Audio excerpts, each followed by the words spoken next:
د لوی بخښونکي خدای پاک او سپېڅلي نامه قدرمنو لیدونکو په دې هیله چې جوړ او روغ به وئ. زه رفیع الله همت یم او تاسو رابولم د واک ټلویزیون د دې اونۍ ځانګړې مرکې ته.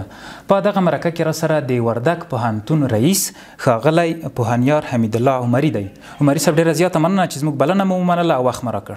مننه قدرمن همت صاحب. د واک ټلویزیون قدرمنو لیدونکو او اورېدونکو ته سلامونه او نیکې هیلې وړاندې کوم. خوشحاله یم چې تر دې ځایه مو زحمت ایستلی دی. ډېره تشکر. مننه رئیس صاحب، ژوندي اوسئ. که پایله دې پوښتنې وکړم چې وردګ پوهنتون څو پوهنځی لري، څو دیپارتمنټونه او څومره محصلین تر دې مهاله په زده کړو کې بوخت دي؟ له نیکه مرغه وردګ پوهنتون د 1400 کاله پورې 2 پوهنځي درلودل، د کرنې پوهنځی او د ښوونې روزنې پوهنځی. او د کرنې پوهنځی په 2 دیپارتمنټونو کې، اګرانومي او هارټیکلچر دیپارتمنټونو کې، او همدارنګه د ښوونې روزنې پوهنځی چې ده هغه په 2 دیپارتمنټونو کې، فزیک او ریاضي دیپارتمنټونو کې ایجاد شوې ده. ډېر ښه. د محصلینو په اړه ونه ویل چې څومره محصلین؟ او د سږ کال دپاره الحمدلله یوه لویه لاسته راوړنه چې 2 پوهنځي هم نوي ایجاد کړي دي د مکمل اداري و کادري تشکیل سره. نو د شرایط پوهنځی په 2 دیپارتمنټونو کې، فقه او قانون او اسلامي تعلیمات، او همدارنګه د کمپیوټر ساینس پوهنځی په 2 دیپارتمنټونو کې، انجینري شبکه او د آی ټي سیستمونه. د دومره لاسته راوړنو ترڅنګ آیا پوهنتون تخنیکي ستونزې هم لري؟ که شته په کومو برخو کې دي؟ په ډېره حده پورې موږ د انټرنیټ کلب په برخه کې یو څه کمه ستونزه لرو. د هغې دپاره انشاءالله براورد کړی دی، غواړو چې هغه برخه تقویه کړو.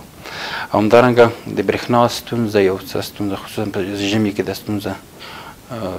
یو څه جدي وي. نو د برېښنا ستونزه لرو چې په ډېر کم مصرف باندې کیدای شي موږ هغه برېښنا وصل کړو د دې اکاډمۍ پورې، پولیس اکاډمۍ پورې چې موږ نه تقریبا 300 متره کې موقعیت لري. تر هغې پورې دغه برق ستونزه را حل شوې ده، یعنې هغه پایې را تېرې شوي دي. نو په ډېر کم مصرف باندې کیدای شي پوهنتون د برق څښتن شي. نو هڅه هم دا ده او کوشش هم دا دی چې لوړ زده کړو وزارت قدرمن وزیر صاحب نه هم غوښتنه ده چې دغه برخه کې د موږ سره همکاري وکړو. دغه تر ډېره حده په ژمي کې د ستونزه ډېره جدي وي.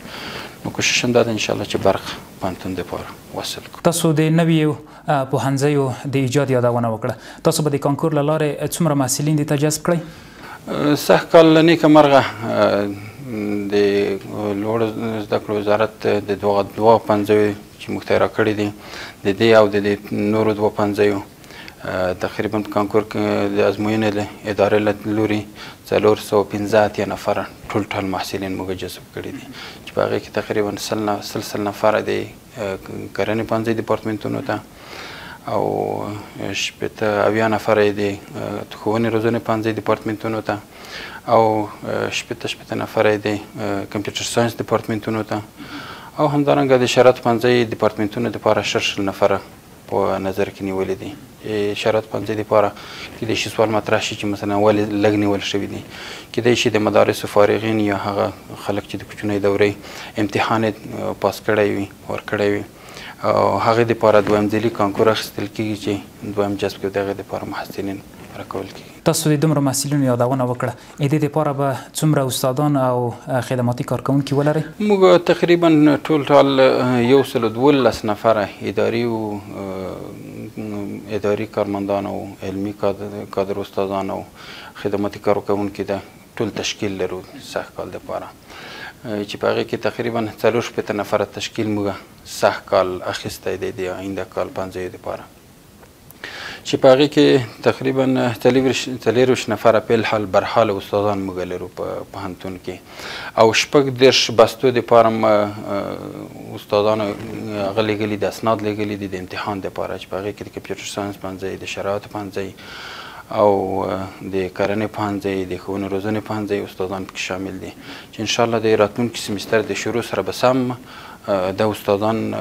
تر هغې وخته انشاءالله دوسیې به پاس شوي وي. داسې ویل کېږي چې د پوهنتون اړوند ځمکه غصب شوې ده، هغه ځمکه څومره ده او د راګرځولو پلان مو څه دی؟ تر ډېره حده پورې موږ تقریبا په د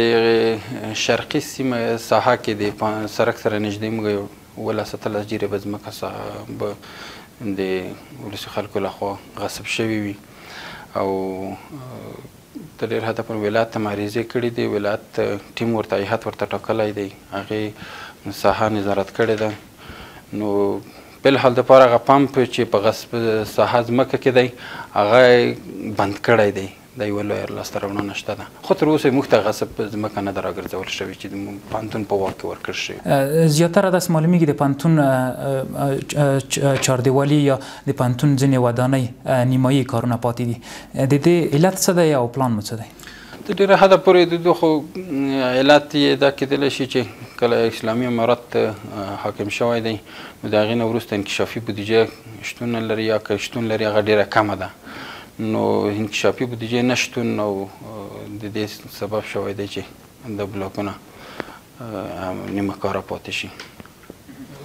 لوړو زده کړو وزارت سره هم دا موضوع مطرح کړې ده انشاءالله